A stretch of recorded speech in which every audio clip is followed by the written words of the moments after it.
آج آپ دوستوں کے ساتھ ایک موٹیویشنل سٹوری شیئر کر رہے ہیں۔ یہ کہانی ہے دو کھلاڑیوں کی، جن میں سے ایک جیتنے والا تھا اور اس جیتنے والے نے ہارنے والے کو جتوا دیا۔ وجہ کیا تھی؟ آج کی اس کہانی کا نتیجہ اخلاقیات سے ہی قومیں تعمیر ہوتی ہیں، اخلاقیات قوموں کی تعمیر کرتی ہیں۔ جاننے کے لیے جڑے رہیے ہمارے یوٹیوب چینل حرف حقیقت کے ساتھ۔ بسم اللہ الرحمن الرحیم، والصلاۃ والسلام علی رسول الکریم۔ میں ہوں خان غلام مصطفیٰ بلوچ اور آپ دیکھ رہے ہیں ہمارا یوٹیوب چینل حرف حقیقت۔ دوڑ کے مقابلے میں فنش لائن سے چند فٹ کے فاصلے پر کینیا کا ایتھلیٹ عبدالمطیع سب سے آگے تھا، مگر اس نے سمجھا کہ وہ دوڑ جیت چکا ہے۔ اس کے بالکل پیچھے اسپین کا رنر ایون فرنینڈز دوڑ رہا تھا۔ اس نے جب دیکھا کہ مطیع غلط فہمی کی بنیاد پر رک رہا ہے تو اس نے اسے آواز دی، دوڑو، ابھی فنش لائن کراس نہیں ہوئی۔ عبدالمطیع اس کی لینگویج نہیں سمجھ سکتا تھا، اس کی زبان سمجھنے سے قاصر تھا، اس لیے وہ بالکل بھی سمجھ نہیں سکا۔ یہ بہترین موقع تھا کہ فرنینڈز اس سے آگے نکل کر دوڑ جیت لیتا، مگر اس نے عجیب فیصلہ کیا۔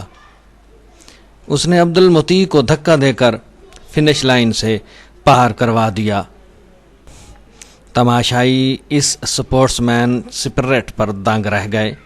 فرنینڈز ہار کے بھی ہیرو بن چکا تھا۔ ایک صحافی نے بعد میں فرنینڈز سے پوچھا، تم نے یہ کیوں کیا؟ فرنینڈز نے جواب دیا، میرا خواب ہے کہ ہم ایک ایسا معاشرہ قائم کریں جہاں کوئی دوسروں کو اس لیے دھکا دے تاکہ وہ جیت سکے۔ صحافی نے پھر پوچھا، مگر تم نے کینیا کے ایتھلیٹ کو کیوں جیتنے دیا؟ فرنینڈز نے جواب دیا، میں نے اسے جیتنے نہیں دیا، وہ ویسے ہی جیت رہا تھا، یہ دوڑ اسی کی تھی۔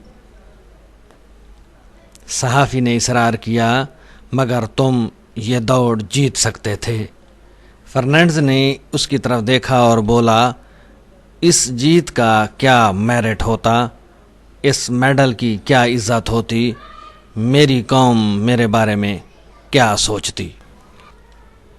اقدار نسل در نسل منتقل ہوتی ہیں، ہمیں اپنے بچوں کو کیا سکھانا چاہیے؟